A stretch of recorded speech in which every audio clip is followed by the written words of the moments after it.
नमस्कार सिद्धार्थ भक्ति चैनल दाढ़ित भक्ति को आपण मानक स्वागत।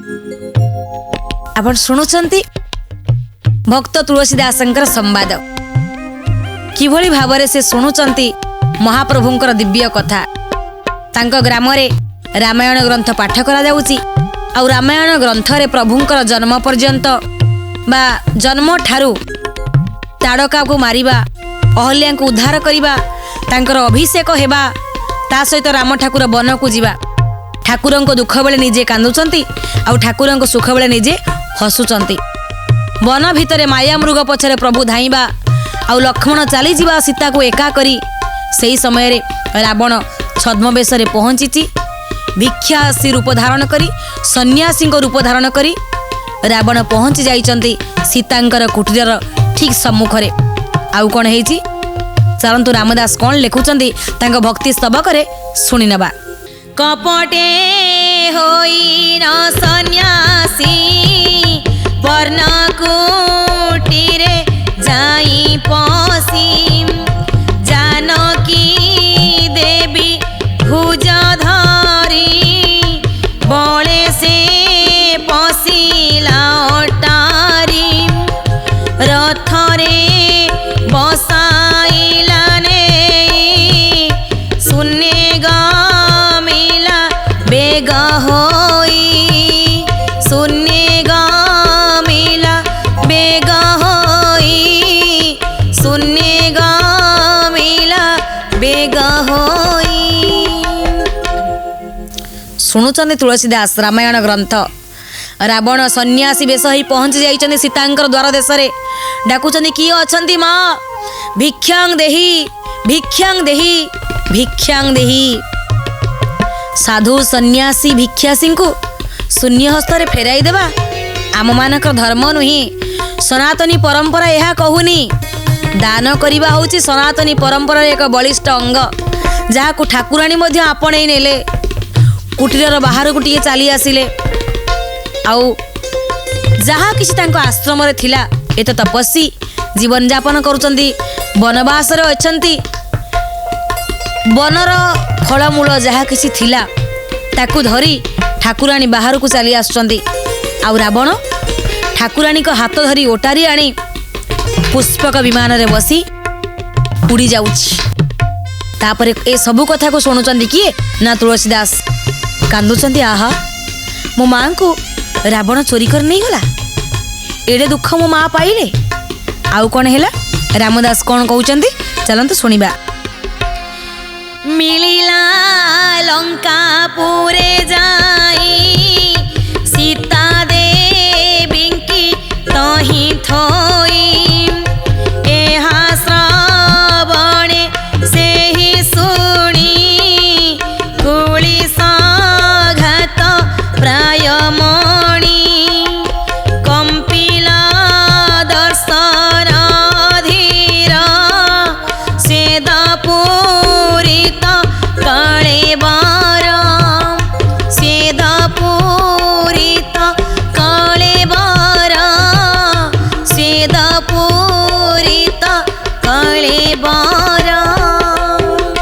लंकापुर को नहीं गला रावण मां को। अरे रावण तुम मां को लंकापुरी को नहीं गलु कांदुचंदी तुलसीदास मो माँ एते कष्ट पाइले खाली कांदु नाहंती तांको अंगरु स्वेद कहले झाल झाल बाहरुची ओठ कंपित हो जाउची। रावण मो मां को एते कष्ट देला मो मां को चोरी कर नहीं गला मो प्रभु नथिबा समय रे। आहा माँ मोर ठाकुराणी मोर किति कष्ट पाइले। आउ कौन है रामदास कौन लिखुचंती चलते शुणी नबा। हजिला देहु बुद्धि ज्ञान तामन हेला अति छन बिजुगान्तर कथा शुणी वर्तमान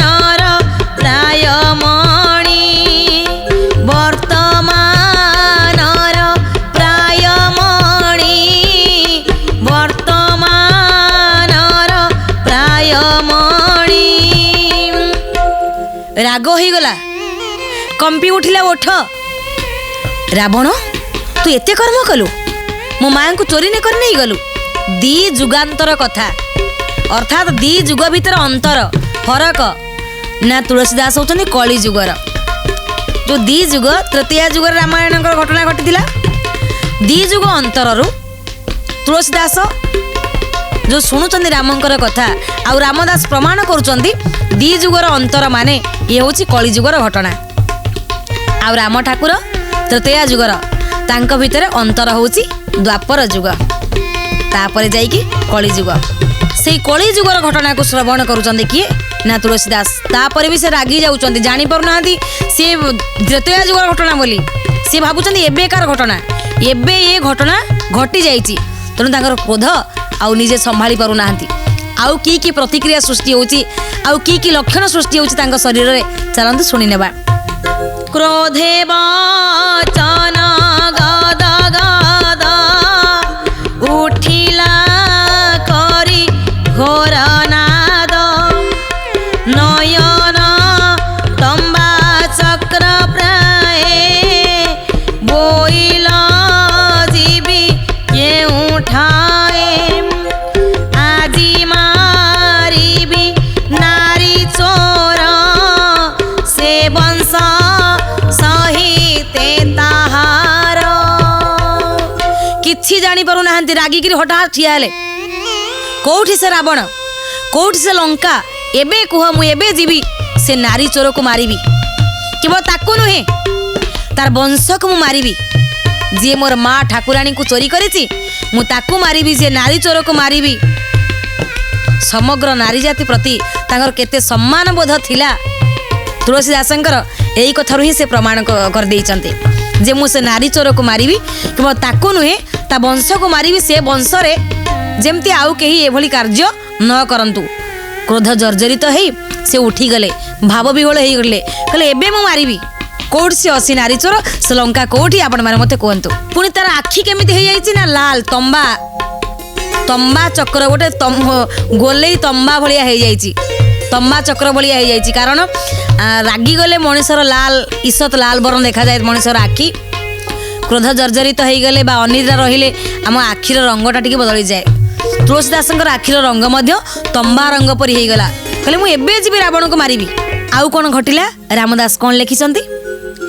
ନିଜ ଜନନୀ ମୋର ଆଣି ଭେଟାଇ ଦେବୀ ଚକ୍ର ପାଣି ଏମନ୍ତ ବୋଲି ଧନୁ ଧରି କ୍ରୋଧେ ଅନେକ ସର ଭରି ଢାଲ କଟାରି ଜମଦାଢ଼ କରେ ବରଛା ଅତି ଗାଢ଼। ଢାଲ, କଟାରୀ, ଜମଦାଢ଼, ବର୍ଚ୍ଛା, ଧନୁସର ଏ ସବୁ କିଛି ଧରି ଠିଆ ହେଲେ। କହିଲେ ଲଙ୍କା କୋଉଠି, ରାବଣ କୋଉଠି, ମୁଁ ତାକୁ ମାରିବି। ଆଉ ମୋ ଜନନୀ, ମୋ ନିଜ ମାତାଙ୍କୁ ସେ କହିଛନ୍ତି ମୋ ନିଜ ଜନନୀକୁ ଆଣିବି। ବା ସୀତାଙ୍କୁ ନିଜ ମା ବୋଲି ଗଣନା କରିଛନ୍ତି, ସେ ମା ବୋଲି ଭାବିଛନ୍ତି। ସୀତା ଠାକୁରାଣୀ ମୋ ମା, ରାବଣକୁ ମାରି ମୋ ମାଆଙ୍କୁ ମୁଁ ଉଦ୍ଧାର କରି ଚକ୍ର ପାଣି ମୋ ପ୍ରଭୁ ରାମଙ୍କ ପାଖରେ ନେଇ ପହଞ୍ଚେଇ ଦେବି। ଏ କାର୍ଯ୍ୟ ମୋତେ କରିବାକୁ ପଡ଼ିବ। ଭାବରେ ଜାଣିପାରୁନାହାନ୍ତି ଏ ବର୍ତ୍ତମାନର ଘଟଣା ନୁହଁ, ଇଏ ଅତୀତର ଘଟଣା। ଦିଟା ପ୍ରଥମ ଦ୍ୱାପର ଯୁଗ ଯାଇ କଳି ଯୁଗ ଆସିକିରି ପହଞ୍ଚିଗଲାଣି। ଏକଥାକୁ ସେ ଆଉ ଜାଣିପାରୁନାହାନ୍ତି। ଆଉ କ'ଣ ହେଇଛି, ଚାଲନ୍ତୁ ଶୁଣି ନେବା। ଧରି ବସିଲା ଅସପରେ ଧାଇନ ଦକ୍ଷିଣ ଦିଗରେ ତାହା ଜାଣିଲେ ଭାବଗ୍ରାହୀ ଧାଇଲେ ଅସମ୍ଭାଳ ହୋଇ ପବନ ବେଗ ହୋଇ ଚଳି ସାଗର କୂଳେ ଯାଇ ମିଳି ସାଗର କୂଳେ ଯାଇ ମିଳି ସାଗର କୂଳେ ଯାଇ ଚକ୍ରପାଣି ଜାଣିଲେ, ଯେତେବେଳେ ଧାଇଁଲେ ଘୋଡ଼ା ଉପରେ ବସି ସମସ୍ତ ଅସ୍ତ୍ର ଶସ୍ତ୍ରରେ ସୁସଜ୍ଜିତ ହେଇ ଆଜି ରାବଣକୁ ମାରିବି ଏହି ଲକ୍ଷ୍ୟ ନେଇ ଘୋଡ଼ା ଉପରେ ବସି ଯେତେବେଳେ କ୍ଷିପ୍ର ଗତିରେ ଧାଉଁଛନ୍ତି, ପ୍ରଭୁ ଜାଣିଲେ ଆରେ ଆରେ ଆରେ ଇଏ ଯାଉଛି କୁଆଡ଼େ। ପ୍ରଭୁ ଅସମ୍ଭାଳ ହେଇକିରି ମଧ୍ୟ ଚାଲିଲେ, ସାଗର କୂଳରେ ପହଞ୍ଚିଗଲେ। आउ कौन घटना घटुची चलतु शुणी नेबा कौन कहते रामदास। श्रीराम सुमारी मनरे पशिला समुद्र भितरे आज्ञा से देले रघुमणि ठोके तू घुंची सिंधु पाणी आज्ञा प्रमाणे महाबारी घुंची से थिला जुण चारी। जेतेबेले समुद्र पारी हेबा पाई जाउचंती तुलसीदास घोड़ा उपरे बसी समुद्र भितर पशि जाइचंती। एणे अंतर्यामी भावग्राही नारायण जानी पारुचंती। से समुद्र को आज्ञा देले वरुण देवता आपण टिके घुंची जातु मोर भक्त को मते रक्षा करिवार अछि ना। तांको आज्ञार चराचर ब्रह्मांड चलुची वरुण जହାର आज्ञाकारी सी कौन तांको आज्ञा को रखिबेनी रखिबे। चारि जुण वरुण निजे घुंची गले समुद्र पानी पछक घुंची गला चारि जुण प्रभु को आज्ञा रे। देखंतु केते बड़ भक्त सी तांकर भाव केते सी हजी जाइचंदी प्रभु भाव रे समुद्र भितर को पशि जाइचंदे ठाकुर तांको रक्षा करिवा पई समुद्र पानी को घुंचई देइचंदी। एठी आम्मानकर विश्वास हवा दरकार जे प्रभुंक पई विपद रे पड़िले मध्य से विपद आम पाखक आसेनी। तुलसीदास से भाव में हजि जाइचंती से जानी पारु नाहंती ये कलिजुग ये सब घटना अतीतर होइथिला किंतु से भाबुचंती वर्तमान ये घटना घटिची आ मु जीवी मो मां को उद्धार करी आनिबी। एई निष्पत्ति रे गला बेले तांको बंचेइबा पई रक्षा करिबा पई समुद्र को चारि जण पछको घुंचेई देइचंती प्रभु भगवान श्री रामचंद्र। आउ कोन घटिची चलंतु सुनिबा। तापछे बीजे रघुवीर होइया पूर्व द्विजवर डाकिले दासे एही बेले किं पाप सुछ सिंधु जले किं पाप सुछ सिंधु जले किं पाप सुछ सिंधु जले।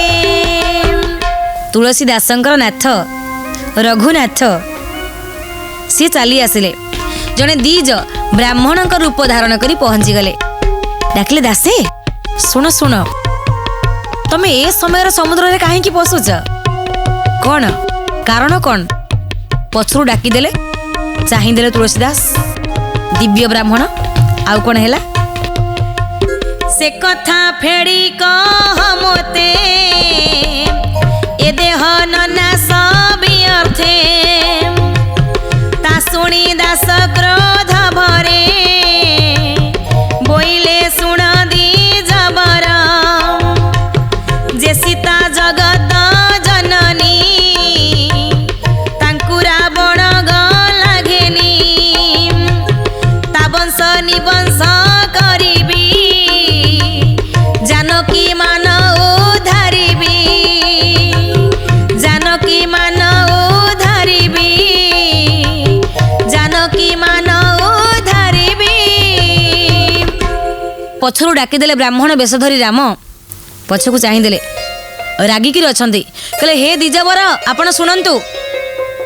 द्विजवर डाकिले हे दास तमे निज जीवन को काहे की नाश करूच समुद्र रे काहे की पशुच।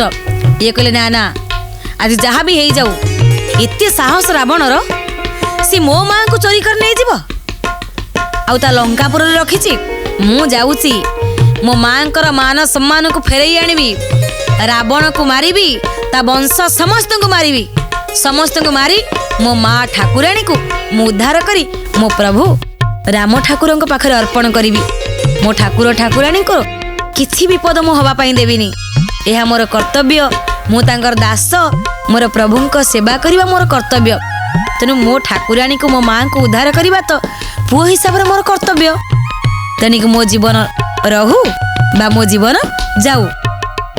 आउ कौन कहउछन तुलसीदास चलन सुनिबा। ता शुणी प्रभु दासरथी बोइले छाड़ तू सिंधु के मनते तरिबू व्यर्थे जीवन हारिबू नकर एमंत साहस बेगे तू बाहुड़ी नास बेगे तू बाहुड़ी नास बेगे तू बाहुड़ी नास। ता शुणी रघुमणि कहले अरे अरे अरे तू समुद्र कौन पारी हो पारू केमिति समुद्र पारी हेबू ए घोड़ा ऊपर बसी तू समुद्र पारी हो बा जानिछु ना समुद्रर गभीरता केते अरे कहीं निजे मरबू तू कौन किसी बुझी पारुनु ए समुद्र तो पारी ही पारिबुनी बी अर्थरे बिना कारण रे कौन सी लाभ तो हबनी तो जीवनटा ही चली जीव आस मो कथा को सुन मु कौन कहूची एते साहस कर ना ये तो साहस नुह ये तो दुस्साहस तेणु फेरी आस मो कथा मानी समुद्र न पसी तू फेरी आस तापरे कौन घटना हैला भक्त रामदास कौन लिखुचंदी चलंतु सुनिबा। ता शुणी बोले बीरामणि एकेते मात्र सिंधु पाणी लंघिबी कूप जल प्राय मारिबू दुष्ट लंकराय आउ न कह तुमे किछि ए देह पासोरी देइछि ए देह पासोरी देइछि ए देह पासोरी देइछि।